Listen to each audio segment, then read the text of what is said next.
స్థిరమైన ఆనందంగా ఉంటే ఏముండాలి? దేహం ద్వారా కదా నువ్వు ప్రశ్న వేసేది, జగత్తు పదార్థాన్ని చూసే కదా. అంటే జగత్ పదార్థం సంగతి ఇందాక ఎత్తాం. పంచభూతాత్మ ప్రకృతికి, ఈ జగత్తుకి, ఈ ప్రపంచానికి, ఈ భూమికి సమతుల్యంగా తన ధర్మాన్ని తాను నిర్వహిస్తుందా లేదా అన్న అవగాహన నువ్వే చూసుకో. అప్పుడు నీ కర్తవ్యం ఏంటి? దేహాన్ని రక్షించుకోవాలి. ఏ విధంగా?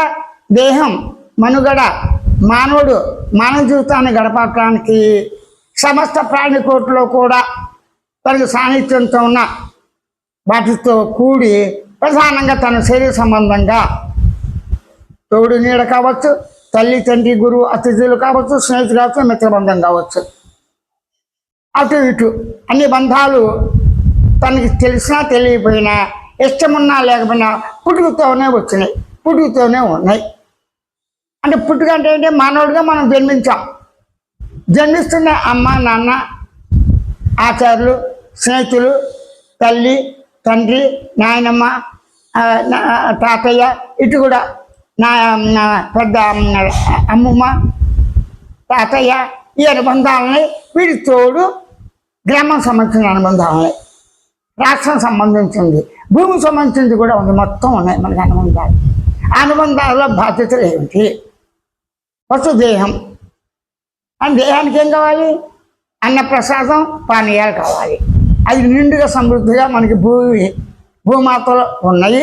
ఆ భూమాతలో ఉన్న పంచభూతాత్మను శరీరం నందు ఉన్నవే ప్రకృతిలో భూమాత ఎందు ఉంది.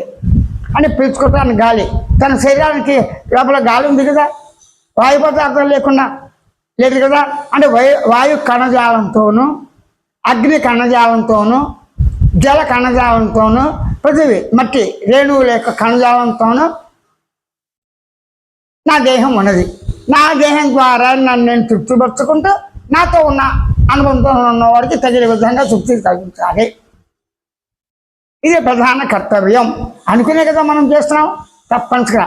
ఇలా అనుకున్నప్పుడు కర్తవ్యం చేసేప్పుడు కలిగేటువంటి సాధక బాధకాలు కానీ, ఆటుపోట్లు కానీ, మరణ భయం కానీ, అన్ని రకాల రాగద్వేషాలు ఇవన్నీ కూడా ఉండి తప్పదు ఎంతటి వారికైనా. సత్కర్మ ఆచరించకపోయినాను. సత్కర్మ అంటే ఏంటి? తన దేహాన్ని తను చక్కగా పోషించుకుంటున్నాడు, తన తోడు నీడుగా ఉన్నవాళ్ళు కూడా పోషణ చేస్తాడు, అదే సత్కర్మ. తన సాహసంతో శుభ్రంగా ఉన్నాడు. ప్రకృతి కూడా ఈ పంట పొలాలతో పచ్చగా నిండుగా ఉండడం చెప్పి క్లీన్గా ఆరోగ్యపరమైన గాలిని ఉంచుతూ, ఆరోగ్యపరమైన ఎండ సూర్యకిరణాలు కూడా ఉంటూ, జలతత్వంతో ఉంటూ, పశుతత్వం ఉంటూ ప్రకృతి నాశనం చేయకుండా ఉండాలి.